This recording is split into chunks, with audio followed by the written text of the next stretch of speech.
गांव के उस कोने में जहां नहर का पानी धीरे धीरे बहता है और गन्नों के खेत हवा में झूमते रहते हैं, वहीं बसा था एक छोटा सा घर। मिट्टी की दीवारें, ऊंचे चबूतरे पे बनी हुई रसोई और पीछे नीम का दरख्त जिसकी छांव दिन में कमरे में अंधेरा कर देती थी। उस घर में दो जिंदगियां बस रही थीं, एक मर्द और उसकी बीवी। शादी को ज्यादा वक्त नहीं हुआ था, बस 3 महीने हुए थे। मगर इन 3 महीनों में जितनी मोहब्बत, जितनी उम्मीद और जितना इंतजार था, शायद बरसों साथ रहने वाले भी वो महसूस ना कर पाते। लड़की बहुत हसीन थी। वो ऐसी नहीं थी कि शहर की तालीम पाई हो या ऊंची बातें जानती हो, मगर उसकी आंखों में जो बात थी वो अजीब थी। उसकी चाल धीमी थी, मगर असर गहरा था। चेहरे पे वो सादगी थी जो किसी को भी खामोश कर दे। और उसका शौहर, सीधा सादा इंसान, मेहनती, हर बात तमीज से कहने वाला। उसकी बीवी के चेहरे पे नजर पड़ती तो ऐसा लगता जैसे उसके अंदर की सारी थकान एक सांस में उतर गई हो। शादी के चंद हफ्तों बाद ही उसके हाथ एक बड़ा मौका लगा। शहर के एक बड़े सौदागर ने उसे अपने जरिए दूसरे मुल्क में कालीन का सौदा संभालने की पेशकश की। तिजारत बड़ी थी, फायदा भी बड़ा था, मगर उसका मतलब ये था कि उसे कई महीनों के लिए घर से दूर जाना पड़ेगा। वो बहुत देर तक सोचता रहा। बीवी सो रही थी और वो छत के एक कोने में बैठा अपने हाथों की लकीरें देखता रहा। क्या वो उसे छोड़कर जा सकता है? क्या उसे यकीन है कि वो लौटेगा? और अगर वो लौट कर आया तो क्या सब कुछ वैसा ही मिलेगा? सुबह होने से पहले उसने फैसला कर लिया। वो अपनी बीवी के पास बैठा, उसके माथे को छुआ और धीमे लहजे में कहा, मुझे जाना होगा। ये एक बड़ा काम है, हमारे दोनों के लिए। लड़की चौंकी नहीं। उसने अपनी आंखें उसकी आंखों में डालकर सिर्फ इतना कहा, अगर तुम्हें जाना है तो जाओ, मगर मुझे किसी और की तरह मत छोड़ जाना। मेरी आंखों में देखकर वादा करो कि लौटोगे। वो मुस्कुराया और कहा, बिल्कुल, मैं आऊंगा। जाने से एक रात पहले उसने घर के हर कोने में हाथ फिराया। उसने बावर्ची खाने के कोने में 3 मटके रखवाए, एक में आटा, दूसरे में दालें और तीसरे में चावल। चूल्हे के पास तीलियों का डिब्बा और ऊपर शेल्फ पर एक संदूक जिसमें थोड़े बहुत रुपए रखे थे। बीवी से कहा, ये कुछ पैसे हैं, जरूरत पड़े तो देख लेना, मगर यूं ही मत खर्च कर देना। और हाँ, किसी इंसान पे भरोसा मत करना, किसी पे भी नहीं। लड़की ने हामी भर दी। वो रात चुपचाप गुजरी। दोनों ने खाना खाया, वही सादा सी खिचड़ी, वही दही, वही चटनी, मगर उस खाने में आज जायका कुछ अलग था, शायद जुदाई का। सुबह तड़के वो निकल पड़ा। लड़की दरवाजे पे खड़ी थी, सिर पे दुपट्टा, आंखों में नमी और लबों पे कोई शिकायत नहीं। वो बस देखती रही जब तक उसकी परछाई धुंध में गुम नहीं हो गई। घर अब खामोश हो गया था। पहले कुछ दिन लड़की ने हर काम वैसे ही किया जैसे मर्द ने कहा था। चूल्हा जलाया, रोटी बनाई, आंगन में झाड़ू लगाया और रात को दरवाजा बंद करके सो गई। मगर इंसान जब बहुत अकेला होता है तो उसके अंदर की आवाजें बाहर निकलने लगती हैं।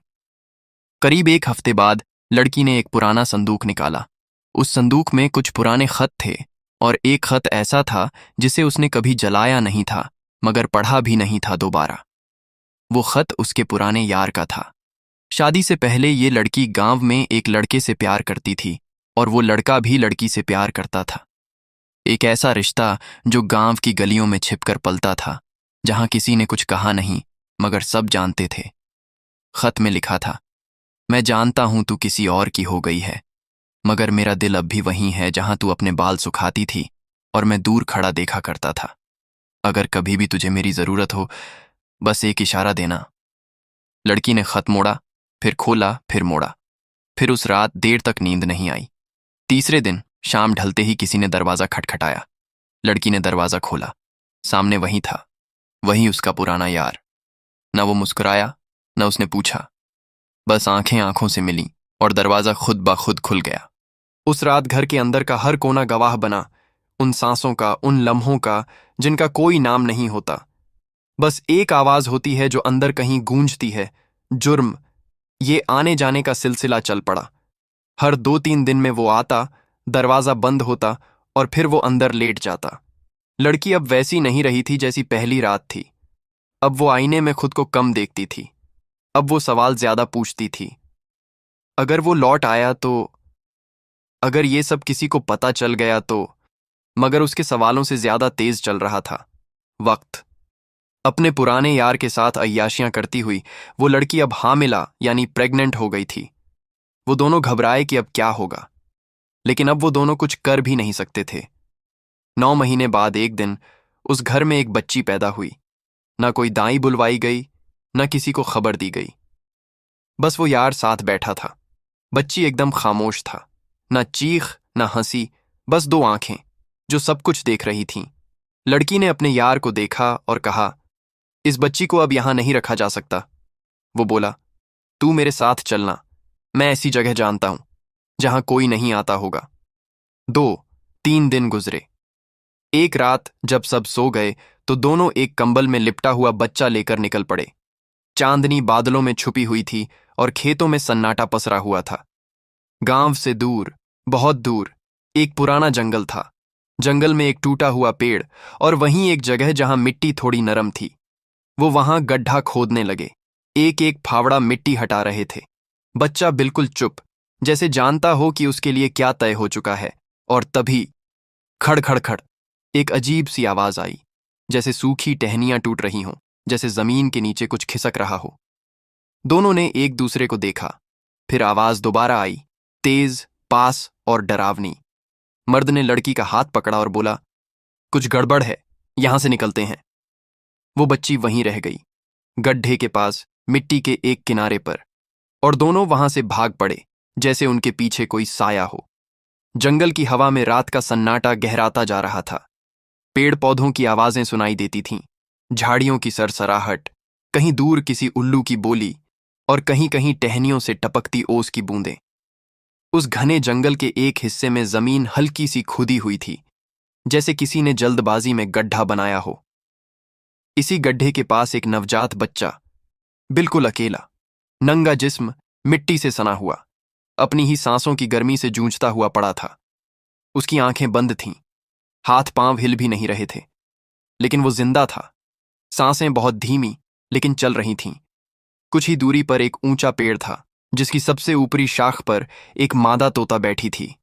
वो कोई आम तोता नहीं थी। उस रात उसकी आंखों में एक अलग चमक थी, जैसे वो सिर्फ देख ही नहीं रही थी, समझ भी रहा हो। उसने उन दोनों इंसानों को आते हुए देखा था, लड़की और उसका यार, और फिर उन्हें भागते हुए भी देखा था जब अचानक जंगल में एक अजीब सी खड़खड़ाहट हुई थी। अब जब सन्नाटा वापस लौट आया था, मादा तोता फिर से उस गड्ढे की तरफ देखने लगी, और तभी झाड़ियों में कुछ हिला। घास की चादर हल्की सी हिली, जैसे कोई भारी जिस्म धीरे धीरे रेंगता हुआ आ रहा हो। मादा तोते की गर्दन जरा झुकी। उसने गर्दन को हल्का तिरछा किया और अपनी नजरें उसी झाड़ी पर गड़ा दी।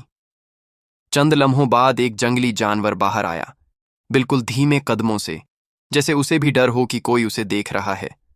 वो एक नेवला था, पतला, चौकन्ना, हर आहट पर कान खड़े कर लेने वाला नेवला। वो गड्ढे के पास आया, अपनी नाक जमीन पर लगाई और मिट्टी को सूंघने लगा। अब मादा तोते की आंखें और तेज चमकने लगीं। उसकी पलकें भी नहीं झपक रही थीं। नेवला अब उस नवजात को सूंघने लगा, बिल्कुल करीब से। वो बच्चा अपनी ही गर्माहट में पिघलता, हल्का हल्का कांपता। नेवला पीछे हटा। कुछ देर तक वो बैठकर देखता रहा, और फिर बिना कुछ किए धीरे धीरे वापस झाड़ियों में घुस गया, जैसे कोई फैसला कर चुका हो कि ये चीज उसके खाने की नहीं है, जैसे उसे इस नन्ही जिंदगी से डर लग रहा हो, या शायद किसी और की मौजूदगी का एहसास हो गया हो। मादा तोता अब भी चुप थी, लेकिन उसकी आंखें बोल रही थीं। वो नीचे झुकी और अपनी गर्दन को हल्का मोड़ा, जैसे किसी के बारे में सोच रही हो। फिर अचानक उसने अपनी टांगों से शाख को कसकर पकड़ा, परों को थोड़ा फैलाया और धीरे से एक हल्की आवाज में बोली, तू जिंदा है। यह आवाज कोई इंसान सुन नहीं सकता था, जंगल की हवा में घुल कर रह गई। लेकिन ऐसा लगा जैसे तोता अब सिर्फ चुप नहीं रहना चाहती। उसका ध्यान अब किसी और तरफ था, जैसे कोई फैसला ले चुकी हो। बच्चा दोबारा चुप हो गया। उधर जंगल से कई मील दूर उस लड़की का बदन अब भी पसीने से भीगा हुआ था। वो अपने कमरे में अकेली पड़ी थी। खिड़की बंद थी, लेकिन हवा रुक रुक कर अंदर आ रही थी। उसके हाथ कांप रहे थे, आंखें बार बार बंद हो जातीं, फिर झटके से खुलतीं। खत्म हो गया सब, उसने खुद से कहा, लेकिन उसके अंदर कहीं कोई बेचैनी थी। उस बच्चे की चीखें, जो उसने सुनी भी नहीं थीं, अब उसके कानों में गूंज रही थीं। वो उठकर बैठी और पानी पीने लगी, मगर उसका गला अब भी सूखा था। रात अब आधी से ज्यादा गुजर चुकी थी, मगर गड्ढे में पड़ा बच्चा अब भी जिंदा था। उसकी सांसें अभी चल रही थीं, हल्की मगर ठोस, और मादा तोता अब भी वहीं बैठी थी। उसकी आंखों में अब डर नहीं, तसल्ली थी। वो जानता था अब कुछ बदलने वाला है। खैर, धीरे धीरे रात गुजरी और दिन निकलने लगा। सूरज की पहली किरणें पेड़ों की ऊपरी शाखों से छनकर नीचे गिर रही थीं। रात की ओस अब भी पत्तों पर ठहरी हुई थी। जंगल की ठंडी मिट्टी से भाप उठ रही थी, जैसे कोई सांसें ले रहा हो, गहरी, थकी हुई। गड्ढा अब भी वैसा ही था, और मादा तोता अब भी वहीं बैठी थी। ये मादा तोता आम तोतों से कहीं बड़ी थी। उसका रंग जरा गाढ़ा था, जैतूनी हरा, पंखों के किनारों पर हल्का सुनहरा झिलमिलापन, और आंखें बिल्कुल सफेद, मगर उन सफेदियों के अंदर एक नरम, ममता भरी तड़प। उसने पूरी रात उसी पेड़ की शाख पर बिताई थी, एक ही पांव पर खड़ी रही थी, शायद उसी इंतजार में कि क्या वक्त कुछ ऐसा मोड़ लाएगा जिससे वो उतरकर उस बच्चे के पास जा सके। अब सुबह की पहली रोशनी में वो उड़कर नीचे उतरी थी, और अब गड्ढे के किनारे बैठी उस बच्चे को देख रही थी। फिर अचानक बच्चे के हाथ की उंगलियां हिलीं, बहुत धीमे से, और मानो उस एक हरकत ने उस मादा तोते के सीने के अंदर छुपी हुई ममता की जंजीर तोड़ दी। फिर हल्के से उसकी छाती पर चोंच से थपकी दी। बच्चा चौंका, और उसके होंठ और भी तेजी से हिलने लगे। शायद वो प्यासा था। तोता अपने मुंह में दरिया से पानी लाई और बच्ची के मुंह में पानी डाला। इस मादा तोते की कहानी भी कोई छोटी नहीं थी। वो बहुत सालों से इसी जंगल में रहती थी, लेकिन उसका कोई जोड़ा नहीं था, कभी बना ही नहीं। उसकी एक एक टहनी पर घोंसला तो बन गया था, मगर कभी कोई अंडा उसमें रखा नहीं गया, कोई बच्चा उसमें पल नहीं पाया। वो बस उड़ती रही, रहती रही, और हर साल एक नया मौसम आता और चला जाता। इस बच्चे को देखकर उसे अपना सारा खालीपन याद आ गया, और अब वो सिर्फ एक परिंदा नहीं थी, अब उसके अंदर कोई मां जाग चुकी थी। मादा तोता ने बच्चे को अपनी चोंच में भरकर उठाया। वो बहुत हल्का था, मगर वो जिंदा था, और उसकी सांसें अब कुछ ज्यादा मजबूत हो रही थीं। वो मादा तोता उसे लेकर एक नीम के पुराने दरख्त की तरफ उड़ चली। ये दरख्त जंगल के दूसरे किनारे पर था, वहां जहां धूप कम आती थी मगर हरियाली ज्यादा थी। उसके नीचे एक छोटा सा गड्ढा था और एक बहुत पुराना, सूखा घोंसला। ये वही घोंसला था जो उसने बरसों पहले अपने लिए बनाया था, और जो अब तक खाली था। अब वो घोंसला किसी काम का बन रहा था। मादा तोता ने बड़े प्यार से बच्ची को वहां रखा, एक सूखी मगर मुलायम सी पत्तों की तह पर। बच्ची ने जरा सा हिलकर अपनी जगह बदली और फिर शांत हो गया। शायद उसे कोई गर्माहट मिल रही थी, कोई महफूज जगह। अब जिंदगी का सवाल, दूध कहां से आए? मादा तोता उसे देखती रही। अब उसकी आंखों में ममता के साथ साथ फिक्र भी थी। इस बच्चे को तो दूध चाहिए, उसने खुद से कहा। मगर एक परिंदा क्या कर सकता था? वो इंसानों की जुबान नहीं जानती थी, बाजार नहीं जा सकती थी, किसी मां के पास जाकर उसे मना नहीं सकती थी कि मुझे थोड़ा दूध दे दो। मगर मां बनने के बाद कोई रास्ता नामुमकिन नहीं लग रहा था। मादा तोता ने बच्चे को पत्तों में अच्छी तरह ढक दिया। फिर उसने अपने पंखों से घोंसले के आसपास की धूल हटाई, ताकि कोई कीड़ा मकोड़ा या जहरीली चीज पास न भटके। और फिर वो उड़ गई, जंगल के अंदर। अब उसे दूध की तलाश थी, कुछ भी जिससे इस बच्चे की जान बच सके। बच्चा अब अकेला था, मगर अब वो डर के साए में नहीं था। नीम का दरख्त पुराना था, मगर मजबूत। उसकी शाखें अब भी बच्चे को छांव दे रही थीं। आसपास के पत्ते हल्के हल्के हिल रहे थे। बच्चे की आंखें अब भी बंद थीं, मगर चेहरा थोड़ा सुकून में लग रहा था। जंगल की खामोशी में एक हल्का सा शोर गूंज रहा था, जो धीरे धीरे तेज होता जा रहा था। वहीं मादा हिरनी भी थी। बच्चे की चीख सुनकर हिरनी चौकस हो गई। उसे समझ में आ गया कि बच्चे का रोना सिर्फ जंगल के चुप को तोड़ने के लिए नहीं था, बल्कि उस चीख में कुछ और था, कुछ ऐसा जिसे समझने की जरूरत थी। जैसे ही बच्ची और जोर से चिल्लाई, उसकी आवाज जंगल में गूंजने लगी। उसकी आवाज इतनी तेज थी कि जंगल के हर कोने में एक हलचल मच गई। पास के जानवर, जिनमें बाघ, शेर और कुछ भालू भी थे। सब कुछ सुनकर अजीब सी बेचैनी में आ गए। यह आवाज एक छोटे से जानवर की आवाज से कहीं अलग लग रही थी और इसे अनदेखा कर पाना किसी के लिए भी मुमकिन नहीं था। मादा हिरनी घबराई हुई सी पीछे मुड़ी और कुछ देर तक जंगल की ओर देखती रही। वह सोच रही थी, ये आवाज कहां से आ रही है और ये बच्चा क्या कर रहा है। उसकी आंखें अब तक इस छोटे से बच्चे पर टिकी हुई थीं, लेकिन अब उसे लगता था कि बच्चे का रोना सिर्फ उसे या उसे देख रहे जानवरों को ही नहीं, बल्कि पूरे जंगल को बुला रहा था। मादा तोता कुछ ही देर में आसपास के जंगल में उड़ती हुई जा रही थी, अपना रास्ता ढूंढती हुई। उसकी आंखों में एक अजीब सी उम्मीद और उम्मीद की लकीर थी। उसे पता था कि इसे दूध कहाँ मिलेगा और उसे उस छोटे से बच्चे के लिए किसी भी कीमत पर ढूंढना ही होगा। मादा हिरनी अब अकेली थी, बच्चे के पास।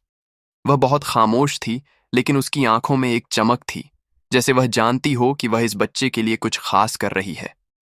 धीरे धीरे वह बैठ गई और बच्चे को सुलाने की कोशिश करने लगी। उसकी नाक से निकलने वाली सांसों की आवाज में प्यार और ममता थी। इसी बीच मादा तोता अपनी उड़ान में आसपास के कुछ पेड़ों के बीच एक हल्का सा झगड़ता हुआ दिखाई दिया। एक जानवर, शायद एक बंदरिया थी। तोता फौरन बंदरिया के पास गई और कहा, मुझे थोड़ा दूध चाहिए। मेरे पास एक इंसानी बच्चा है, वो भूखा है। बंदरिया ने उसकी बात सुनी। उसके दिल में ममता जाग उठी और वो तोते के साथ बच्ची के पास पहुंची। बंदरिया ने बच्ची को दूध पिलाया और चली गई। अब हिरानी और तोता बच्ची के पास बैठी रह गई। धीरे धीरे वक्त गुजरता गया और तोता बंदरिया को बुला लाती और बंदरियां दूध पिलाकर चली जाती। बच्ची धीरे धीरे बड़ी होने लगी थी, लेकिन चल नहीं पाती थी। तोता उसके लिए जंगली फल लाती और अपने मुंह में चबाकर बच्ची के मुंह में डालती। हिरनी, जो शुरू में तोता के साथ थी, अब अपने रास्ते पर जा चुकी थी। अब जंगल में सिर्फ वो मादा तोता और वो बच्ची रह गए थे। तोता बच्ची का बहुत ख्याल रखती थी और जंगल से जड़ी बूटियां और तरह तरह की चीज उसके लिए लाती थी। वक्त की रफ्तार बड़ी अजीब होती है। जब भी इंसान सोचता है कि सब कुछ ठहर सा गया है, वो वक्त एक पल में बढ़ जाता है, और जब वो पल लौट कर आता है तो बहुत कुछ बदल चुका होता है। मादा तोता और बच्ची के रिश्ते में भी यही हुआ था। अब बच्ची 4 साल की हो चुकी थी। उस छोटे से जंगल में जहां वे दोनों रहते थे, उसका नाम धीरे धीरे जंगल के दूसरे जानवरों के बीच फैलने लगा था। बच्ची के चेहरे पर अब कुछ और ही चमक थी। उसकी आंखों में एक ऐसा प्यार और ममता थी जैसे वह अपने आसपास की दुनिया से जुदा नहीं हो सकती थी। तोता अब तक उसे अपनी तरह से पाल चुकी थी और बच्ची ने अपनी मां के पंखों के नीचे छुपकर अपने आसपास की दुनिया को समझना शुरू कर दिया था। मादा तोता अब अपनी नन्ही बच्ची के साथ उन पेड़ों पर बैठकर वक्त बिताती। दोनों का रिश्ता अब बहुत गहरा हो चुका था। मादा तोता जब भी अपनी चोंच से अपनी बच्ची को प्यार से सहलाती तो बच्ची का चेहरा खिल उठता। उसकी छोटी सी दुनिया अब तोता के साथ थी और वह इस रिश्ते से बहुत खुश थी। धीरे धीरे बच्ची बड़ी हो रही थी। वह धीरे धीरे चलने लगी थी और उसकी नन्ही आवाज जंगल की खामोशी को तोड़ देती थी। जंगल में हर सुबह जब मादा तोता अपनी बच्ची को खेलने के लिए भेजती, वह छांव में बैठकर उसे देखती रहती। वहीं एक दिन जब मादा तोता अपनी बच्ची के पास बैठी थी, तब एक रंगीन मोरनी पेड़ की डाल पर बैठी हुई दिखाई दी। मादा तोता ने अपनी चोंच को तंग किया और मोरनी की तरफ देखा। मोरनी भी एक पल के लिए रुकी, लेकिन फिर उसने अपनी नजरें मादा तोता और उसकी बच्ची पर डालीं। तुम दोनों बहुत प्यारे हो, मोरनी ने धीमे से कहा। क्या तुम मेरी तरह रंगीन नहीं हो सकती? मादा तोता मुस्कुराई और हल्की सी चोंच से मोरनी को जवाब दिया, हमारी खुशियां हमारे रंगों में नहीं, हमारे दिल में हैं। मोरनी ने सिर झुका लिया और फिर नजरें बदल लीं। बच्ची अब धीरे धीरे जंगल की सख्त और नाजुक जिंदगी को समझने लगी थी। मादा तोता उसे जंगल के हर हिस्से की तरफ ले जाती थी और वह अब इन सबको पहचानने लगी थी। उसके दिल में ये एहसास भर गया था कि इस जंगल में हर पेड़, हर फूल और हर जानवर उसके लिए एक नई कहानी लेकर आया था।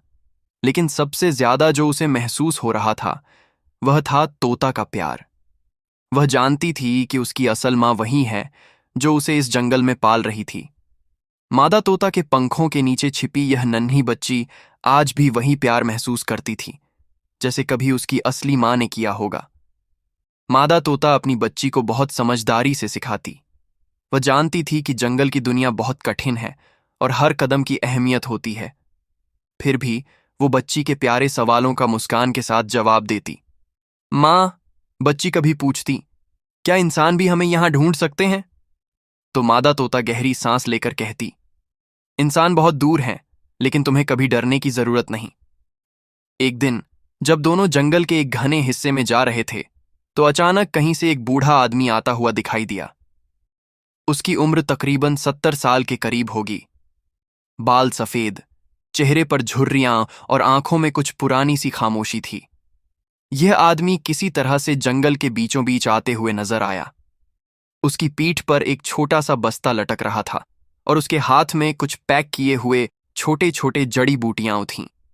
वह आदमी था हकीम साहब, जिसे लोग असलम बाबा के नाम से जानते थे। हकीम साहब के कदम जंगल में धीरे धीरे बढ़ रहे थे। उनके इरादे साफ थे। वे कुछ खास जड़ी बूटियां और औषधियां लेने के लिए जंगल में आए थे। लेकिन जैसे ही उनकी नजर मादा तोता और बच्ची पर पड़ी, वह रुक गए। उनकी आंखें उस नजारे पर टिकीं। बच्ची और तोता का रिश्ता कुछ अजीब सा था और हकीम साहब की समझ में कुछ गड़बड़ महसूस हो रही थी। ये बच्ची यहां कैसे आई? हकीम साहब ने सोचा। क्या यह तोता किसी की बच्ची उठा लाया है? हकीम साहब को यह सब देखकर थोड़ी हैरानी हुई। वह धीरे धीरे करीब गए और बच्ची और तोते को देखा। मादा तोता अपने नन्हे बच्चे के पास बैठी थी, जैसे वह बच्ची की हिफाजत करने वाली मां हो। बच्ची ने भी मादा तोता को अपनी असली मां की तरह ही अपनी बाहों में लिया हुआ था। दोनों के बीच का रिश्ता बहुत सच्चा और सीधा था। हकीम साहब ने इस मंजर को बड़ी गहरी नजरों से देखा और उनके मन में उलझन के बाद एक नया ख्याल आया। यह बच्ची बहुत खुश लगती है। शायद ये तोते की असली बच्ची नहीं है, लेकिन ये तोते के साथ बहुत अच्छे से रहती है। लगता है दोनों का रिश्ता कुछ और है, हकीम साहब ने सोचा। वह कुछ देर तक उस मंजर को देखते रहे।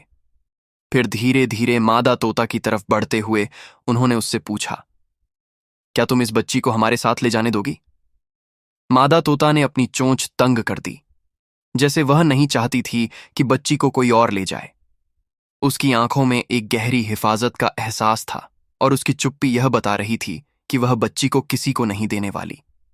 हकीम साहब ने उसकी भारी नजरों को समझा और फिर कहा, हम इसे सिर्फ देखना चाहते हैं और कोई नुकसान नहीं करेंगे। लेकिन मादा तोता की तरफ से कोई जवाब नहीं आया। वह चुपचाप अपनी जगह पर खड़ी रही, बच्ची को अपनी तरफ खींचते हुए। देखिए, हकीम साहब ने फिर कहा, हमारा इरादा सिर्फ इसे लेकर जाना नहीं है। हम चाहते हैं कि यह बच्ची ठीक रहे। फिर अचानक हकीम साहब की बात सुनकर मादा तोता थोड़ा सा झिंझकी और फिर धीरे धीरे बच्ची को लेकर उनके साथ चलने लगी। हकीम साहब ने देखा कि मादा तोता बच्ची को बहुत प्यार से अपनी चोंच में पकड़े हुए थी, जैसे वो अपनी बच्ची को किसी से अलग करने का कोई इरादा नहीं रखती थी। हकीम साहब, जो पहले बच्ची को अपने साथ ले जाने का सोच रहे थे, अब तोते की पूरी नजाकत और प्यार को देखकर थोड़ा चुप हो गए। वह समझ गए थे कि यह बच्ची पूरी तरह से तोते के साथ है और यहाँ की जिंदगी अब दोनों के लिए एक साथ जुड़ी हुई है। फिर धीरे धीरे हकीम साहब और मादा तोता बच्ची के साथ जंगल की गहराई की तरफ बढ़े। हकीम साहब ने मादा तोता और बच्ची को अपने साथ लेकर जंगल के गहरे हिस्से में एक छोटी सी झोपड़ी की तरफ कदम बढ़ाए।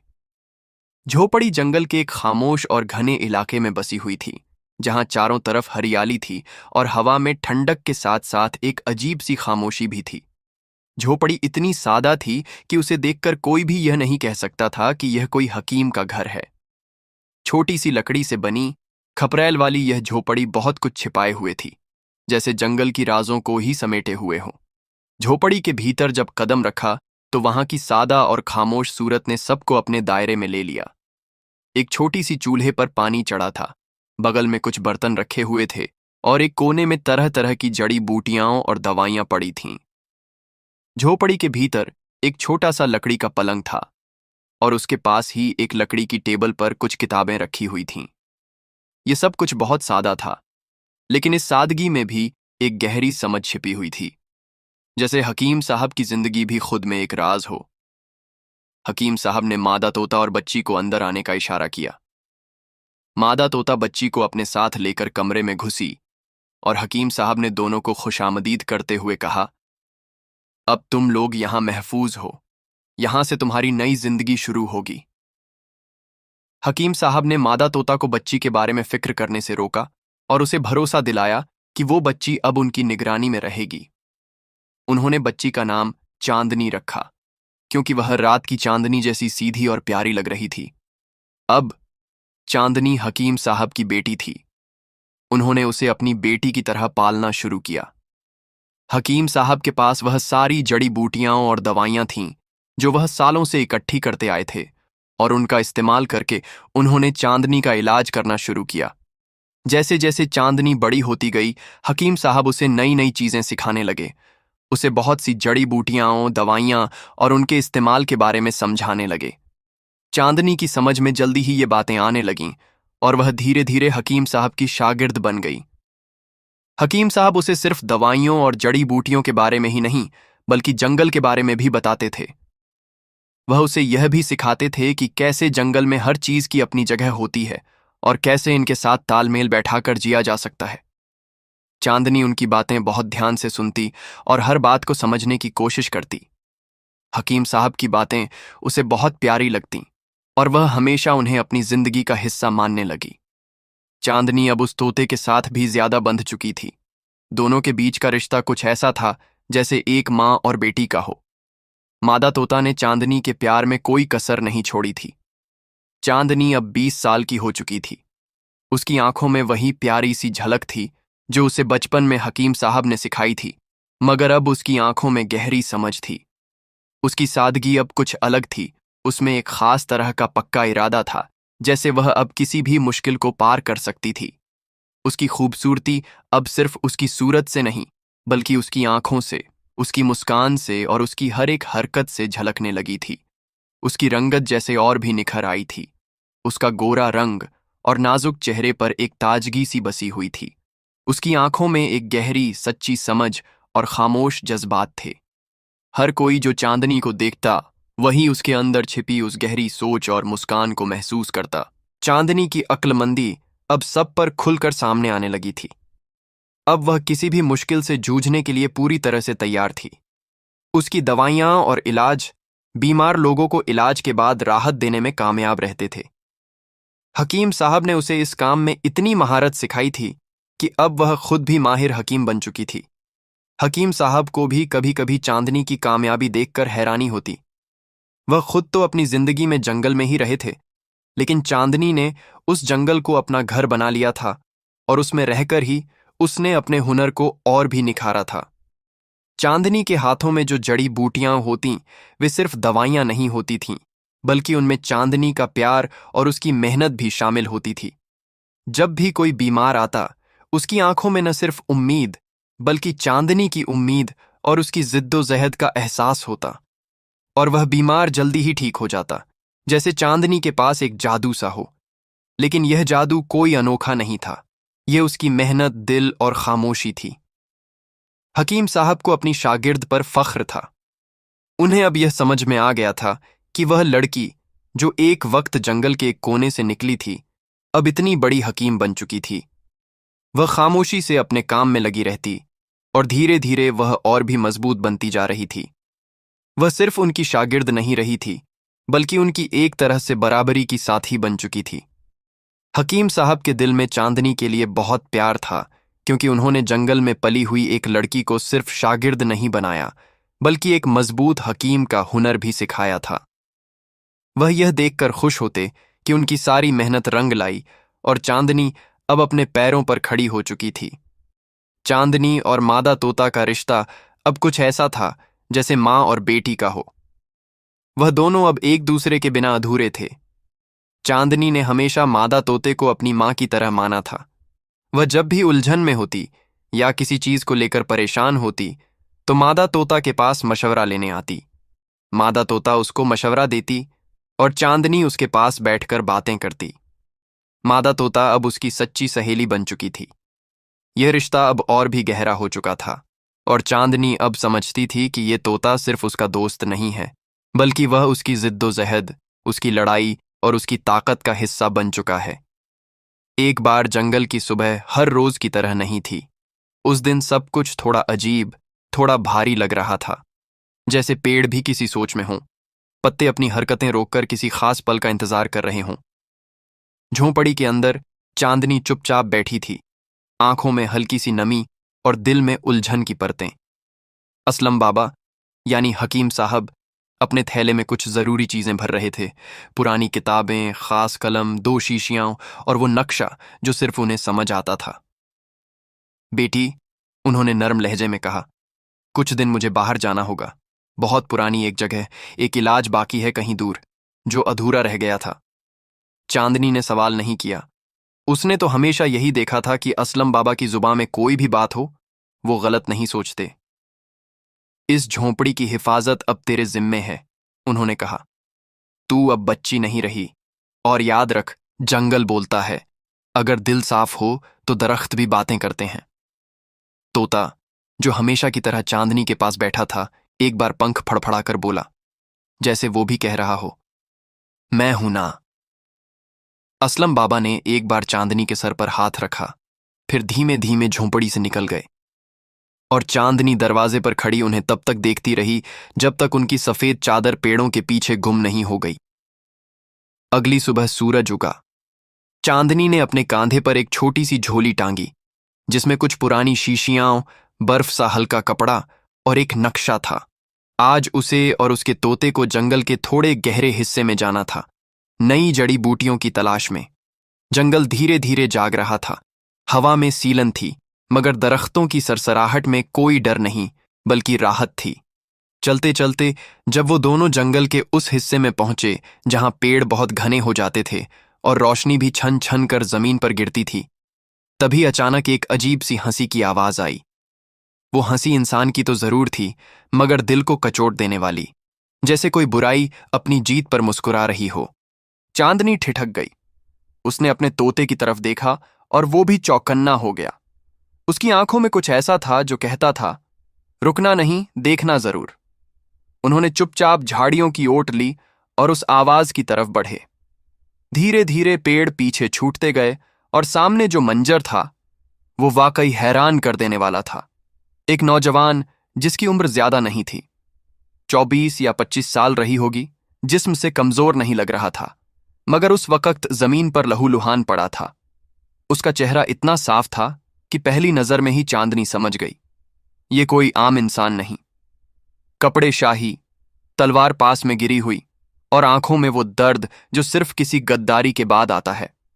उसके सामने खड़े थे 2 आदमी, चेहरों पर स्याह नकाब और आंखों में खून की प्यास। शाहजादे तैमूर, एक ने मजाक उड़ाते हुए कहा, अब तेरी शहजादगी काम नहीं आएगी। दूसरे ने चाकू को आसमान की तरफ उठा के बोला, जो हमारी बात ना माने उसका अंजाम यही होता है।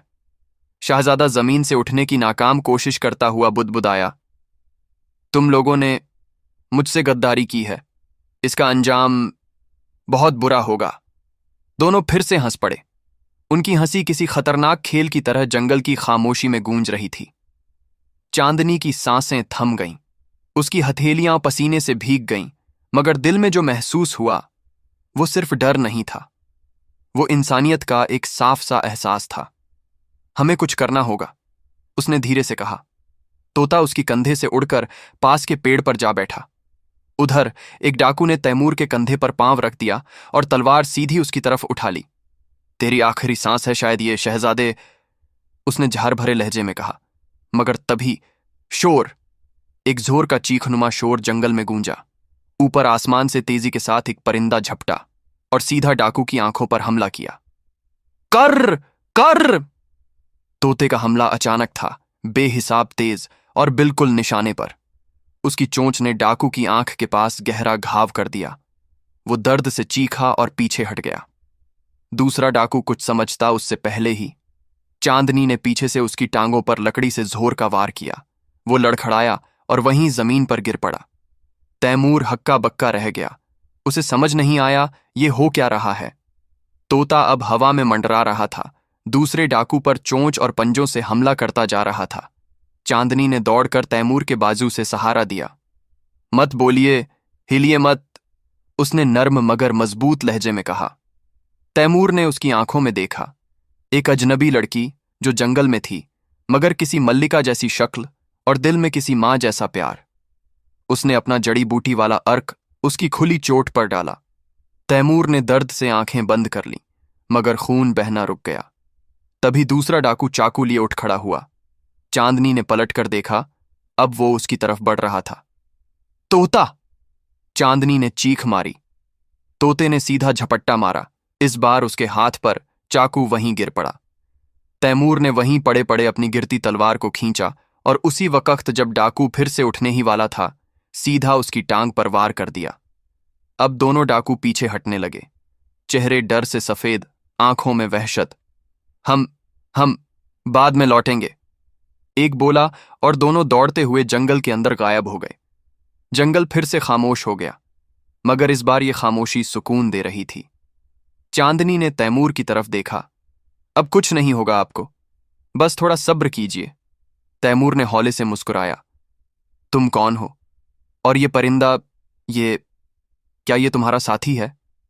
तोता अब चुपचाप चांदनी के पास आ गया, जैसे कह रहा हो, मैं तो बस इतना जानता हूं, इस लड़की की हिफाजत मेरी जिम्मेदारी है। चांदनी ने ना नाम बताया, ना सवाल किया। उसने अपने कपड़े का एक टुकड़ा फाड़ा और तैमूर की बाजू पर बांध दिया। आप चल सकते हैं? उसने पूछा। अगर तुम सहारा दोगी तो जरूर। चांदनी ने अपना हाथ आगे बढ़ाया। तैमूर ने हाथ थाम लिया। दोनों धीरे धीरे झाड़ी की तरफ लौटने लगे, जहां रास्ता झोंपड़ी की तरफ जाता था। तोता अब आसमान में उड़ रहा था, अपने पंखों से हवा को चीरता हुआ, जैसे उस जंगल में किसी नई कहानी का आगाज कर रहा हो। जंगल का रास्ता टेढ़ा मेढ़ा, झाड़ियों और कांटों से भरा हुआ था, लेकिन चांदनी के कदमों में कोई उलझन नहीं थी। वो रास्ता जिसे उसने बरसों पहले अकेले तय किया था, अब किसी को सहारा देकर तय कर रही थी। तैमूर का चेहरा हल्की रोशनी में साफ नजर आ रहा था, झक्स्मी, थका हुआ, लेकिन उस चेहरे में एक अजीब सी तह थी। शहजादा होते हुए भी आज वो एक मजबूर इंसान की तरह चांदनी के साथ था। जैसे ही झोंपड़ी के पास पहुंची, चांदनी ने दरवाजा खोला। अंदर सब कुछ अपनी जगह पर रखा हुआ था। हकीम साहब ने जाते वक्त सब साफ सुथरा छोड़ रखा था। चांदनी ने तैमूर को बिस्तर पर लिटाया, चिराग जलाया, फिर अपने झोले से कुछ खास जड़ी बूटियां निकालीं, पानी गर्म किया, फिर जख्मों को धीरे धीरे साफ करने लगी। तोता एक कोने में बैठा बारीकी से सब देख रहा था। कभी तैमूर की हालत पर बेचैनी से चोंच से पर खुजाता, कभी चांदनी की तरफ देखता, जैसे कह रहा हो, क्या ये बच जाएगा? चांदनी ने मुनासिब मरहम तैयार किया, हल्के रंग का मगर असरदार। उसने पूरे इत्मीनान से हर जख्म पर वो मरहम लगाया और कपड़े से बांध दिया। फिर तैमूर की सांसें सुनी। वो अब थोड़ा खामोश हो गया था। 3 रातें, 3 दिन। इस दरमियान चांदनी और तोता मिलकर उसकी देखभाल करते रहे। तोता हर वक्त छत की बल्ली पर बैठा रहता और चांदनी दिन में जंगल से नए पत्ते, जड़ी बूटियां लाती, रात में गर्म पानी से उसके जिस्म की सफाई करती, माथे पर गीला कपड़ा रखती, हर एक आहट पर चौंक कर देखती कि कहीं तैमूर की आंख तो नहीं खुल गई। तीसरे दिन की सुबह सूरज की हल्की किरणें खिड़की से अंदर आ रही थीं। दीवारों पर सुनहरी रोशनी का अक्स पड़ रहा था। तैमूर ने अपनी आंखें खोलीं। सामने दीवार थी, लेकिन उसमें जड़ी बूटियों के सूखे गुच्छे टंगे हुए थे। हवा में हल्का सा कपूर और इलायची की मिलीजुली खुशबू थी, और उस खामोशी में एक बहुत ही नर्म, बहुत ही नाजुक आवाज थी। अच्छा है, अब आप ठीक हैं। तैमूर ने चौंक कर देखा। सामने चांदनी खड़ी थी, चेहरे पर वही प्यारापन और आंखों में वही गहराई। मैं कहाँ हूं? उसने धीमी आवाज में पूछा। मेरे घर में, जंगल के बीचों बीच। आपको हमने बचाया है, चांदनी ने मुस्कुराते हुए जवाब दिया।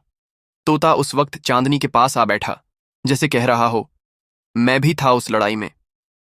तैमूर ने उसकी तरफ देखा, फिर चांदनी की तरफ, और दिल से निकला, तुम दोनों ने मेरी जिंदगी बचाई है।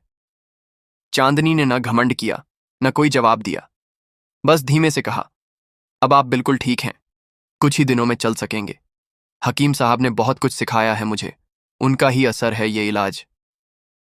3 दिन और बीते। तैमूर अब बिल्कुल ठीक था। उसके जख्म भर चुके थे। फिर एक दिन उसने कहा, मुझे लौटना है, मेरे वालिद शायद परेशान होंगे, मुझे वापस जाना है अपने महल।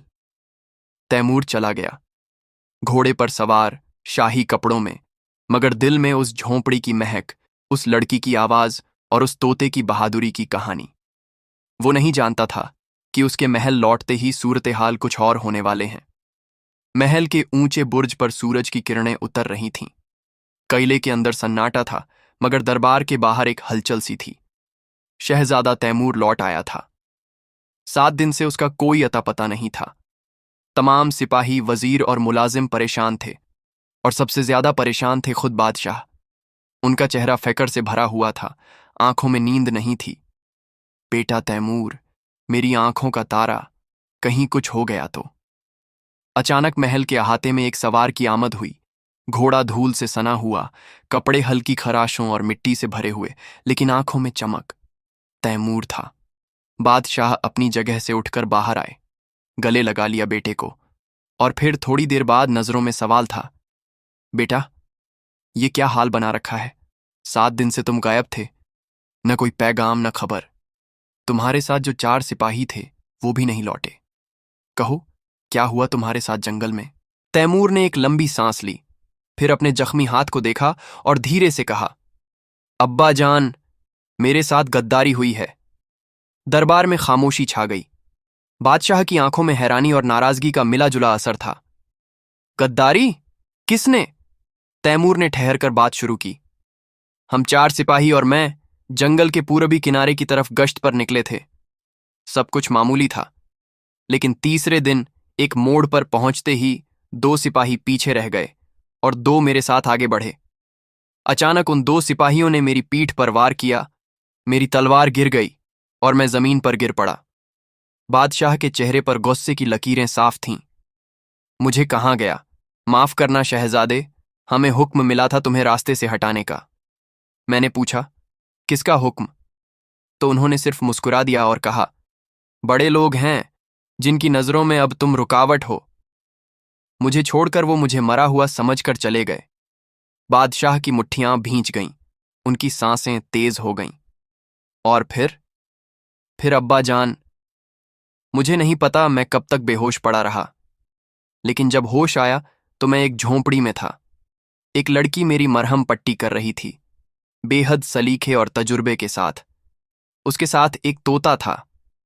दरबार में हर कोई उस वक़्त ध्यान से सुन रहा था, और तैमूर के लहजे में वो सच्चाई थी जिसे झुठलाया नहीं जा सकता। उस लड़की ने 3 दिन तक मेरा इलाज किया, अपने हाथों से मेरी देखभाल की, मुझे खिलाया पिलाया और मुझे मेरी जिंदगी लौटा दी। उसका नाम चांदनी। बादशाह जैसे सहम से गए। चांदनी? तैमूर ने सर हिलाया। जी, उसने बताया नहीं, मगर उसके लहजे, इल्म और अंदाज से मैं समझ गया।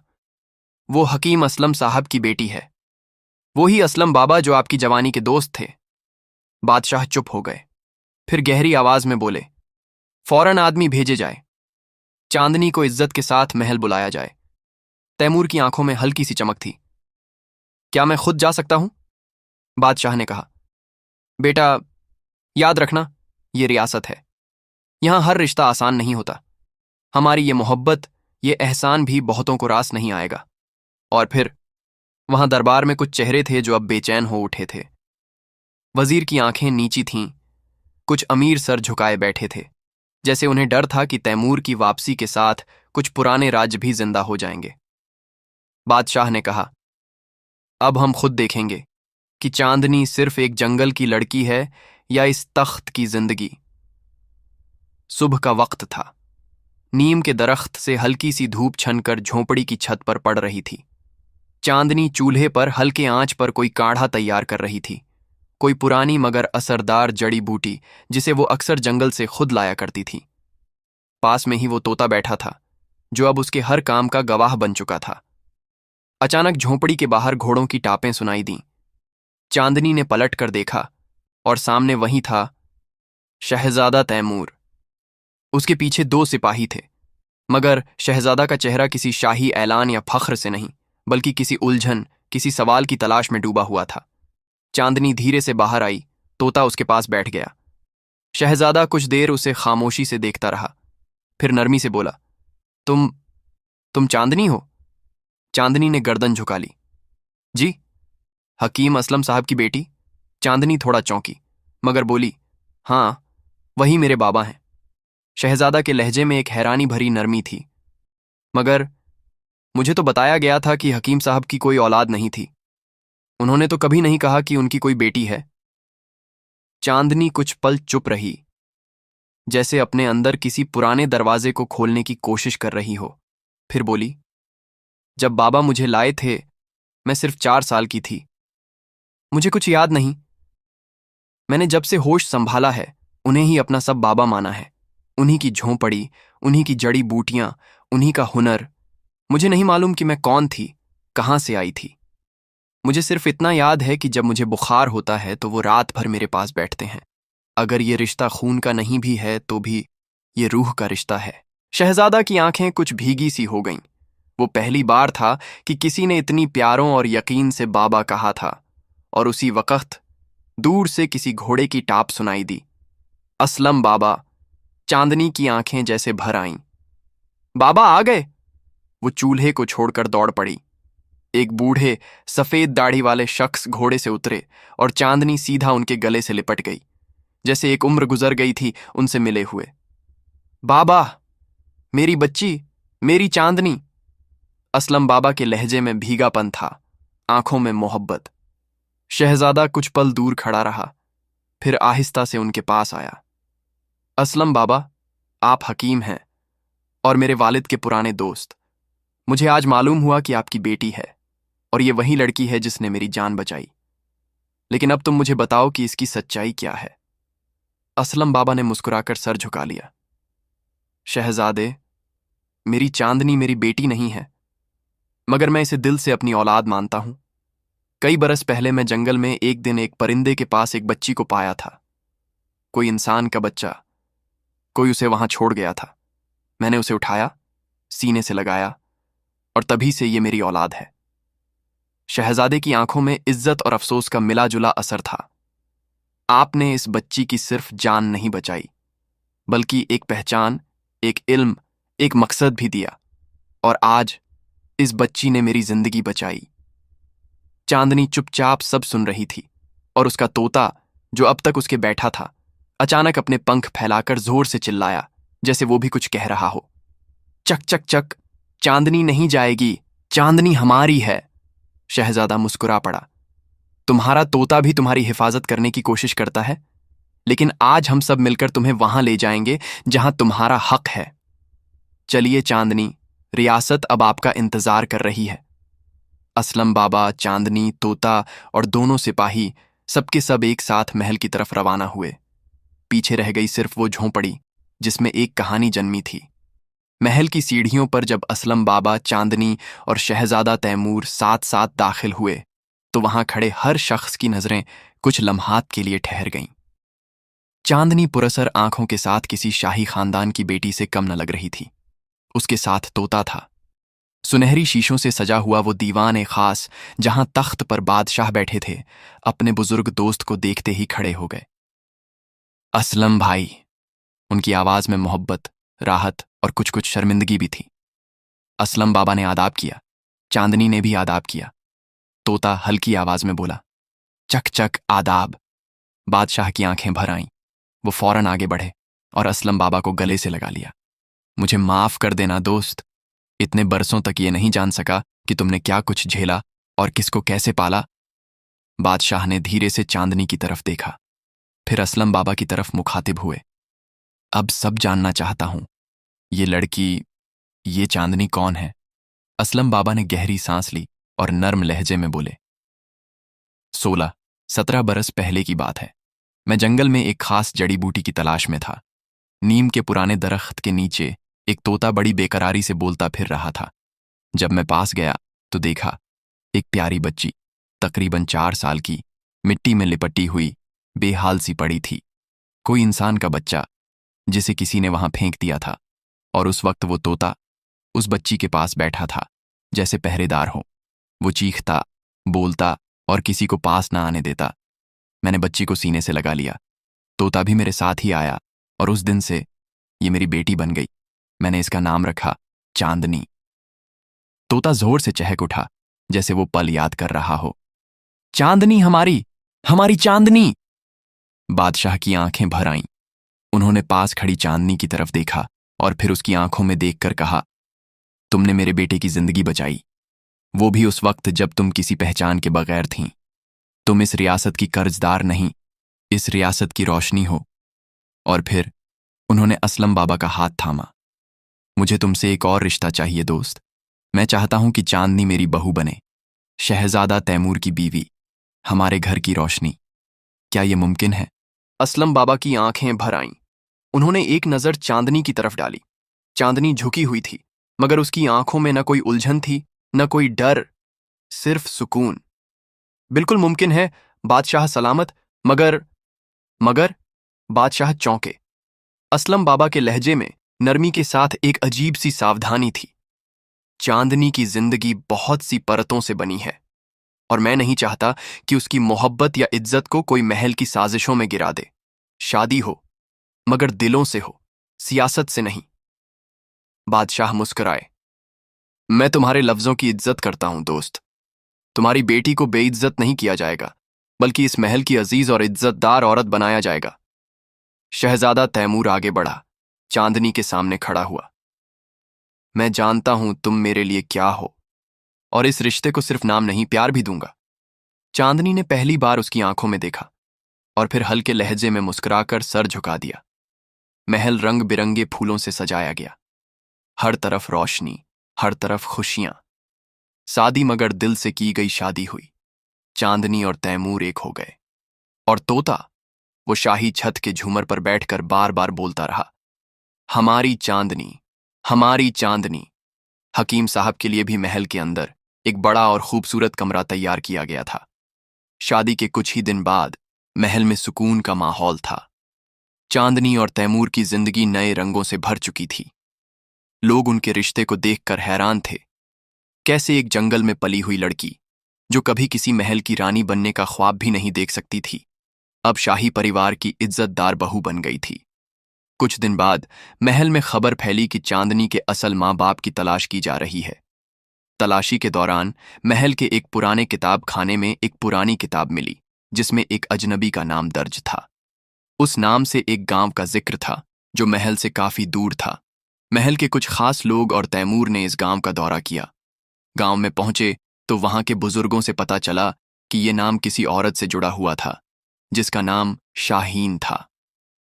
शाहीन, जो कभी इस गांव की एक मशहूर औरत थी, लेकिन अब वह बहुत सालों से गायब थी। पता चला कि शाहीन का एक शौहर था, जो बहुत वक्त पहले दूसरे मुल्क में काम करने गया था, और जब वह लौटा तो उसे पता चला कि शाहीन ने किसी और के साथ गलत रिश्ता रखकर एक बच्ची को जन्म दिया था। क्या? तैमूर ने चौंकते हुए पूछा। क्या तुम कह रहे हो कि शाहीन किसी और के साथ नाजायज ताल्लुक रखती थी? वो आदमी जो यह सब बताने आया था, उसने कड़वा सच बताया। वह औरत शाहीन अपने शौहर की गैर मौजूदगी में उस रिश्ते में पड़ गई थी, और जब बच्ची का जन्म हुआ तो शर्म और बेइज्जती के डर से उसने बच्ची को जंगल में फेंक दिया था। बाद में उसका शौहर जब लौटा तो उसे इस सच्चाई का पता चला, मगर शर्मिंदगी की वजह से वह खुद को कभी भी खुलकर सामने नहीं लाया। तैमूर और असलम बाबा दोनों को यह सुनकर हैरानी हुई, मगर असलम बाबा ने गहरी सांस ली और कहा, यह दुनिया कभी कभी इतनी अजीब होती है। चांदनी के लिए उसने जो कुछ किया वो सजा नहीं थी, लेकिन अब हमें उसकी सच्चाई बतानी होगी। अगले दिन तैमूर और असलम बाबा ने चांदनी को बुलवाया। चांदनी, जो महल में खुश और आरामदायक जिंदगी जी रही थी, अब सच्चाई जानने के लिए तैयार थी। उसने देखा कि तैमूर और असलम बाबा के चेहरों पर उदासी और गम था। क्या बात है? चांदनी ने डरते हुए पूछा। चांदनी, तैमूर ने धीरे से कहा, हमने तुम्हारे असली माँ बाप का पता किया है। तुम्हारी माँ का नाम शाहीन था, और तुम्हारे साथ जो हुआ वो एक दर्दनाक सच्चाई है। चांदनी का दिल धड़कने लगा, उसकी आंखों में नमी आ गई। उसने गहरी सांस ली और अपना सिर झुका लिया, फिर धीरे से पूछा, क्या मतलब है इसका? क्या मुझे कभी नहीं मिलना चाहिए था अपने असल माँ बाप से? असलम बाबा ने चांदनी की ओर देखा फिर कहा, तुम्हारी सच्चाई तुमसे ज्यादा खौफनाक है, लेकिन तुमने कभी उससे भागने की कोशिश नहीं की। तुम्हारे असल माता पिता की गलती तुम्हारी जिंदगी का हिस्सा नहीं बननी चाहिए। तुम हमारी बेटी हो। चांदनी के दिल में जो उलझन और सवाल थे वो अब धीरे धीरे हल हो रहे थे। एक लंबे सफर के बाद उसने अपनी सच्चाई जान ली थी, लेकिन अब भी बहुत कुछ ऐसा था जो उसे समझ नहीं आ रहा था। ये सच कि उसके असली माँ बाप कौन थे उसे और भी गहरे सवालों में डाल रहा था। तैमूर और असलम बाबा ने जब चांदनी को उसकी असली माँ और बाप के बारे में बताया तो उसे उम्मीद नहीं थी कि यह सच्चाई इतनी खौफनाक होगी। फिर भी यह सच था कि उसकी माँ ने उसे जंगल में फेंक दिया था और अपनी शर्मिंदगी की वजह से उसने कभी भी चांदनी से मिलने की कोशिश नहीं की थी। लेकिन अब चांदनी को यह सच्चाई जानने का मौका मिला था। उसकी माँ और बाप को ढूंढते हुए महल के लोग उस गांव में पहुंचे जहां शाहीन का नाम अभी भी जिंदा था। उसके गांव में एक नया शख्स था जो इस सच्चाई को सामने लाने वाला था। इस आदमी ने उन दोनों को ढूंढ निकाला और उनके सामने वो सच्चाई रख दी जिसे उन्होंने पहले कभी नहीं बताया था। चांदनी के असली माँ बाप दोनों गांव में रहते थे। अब बूढ़े हो चुके थे। उनको महल में लाया गया। चांदनी की आंखों में एक हल्की सी नमी थी, लेकिन उसने उसे नफरत से नहीं बल्कि हमदर्दी से देखा। मां, उसने धीरे से कहा, तुमसे जो हुआ वो शायद मेरी जिंदगी थी, लेकिन अब मुझे तुमसे बदला नहीं चाहिए। तैमूर का दिल गम और गुस्से से भर गया था और उसने कहा, शाहीन, तुम्हें अपनी गलती की सजा मिलनी चाहिए। तुमने जो किया वह किसी भी मां के लिए माफ नहीं किया जा सकता। लेकिन चांदनी ने तैमूर को रोकते हुए कहा, नहीं तैमूर, उसे माफ कर दो।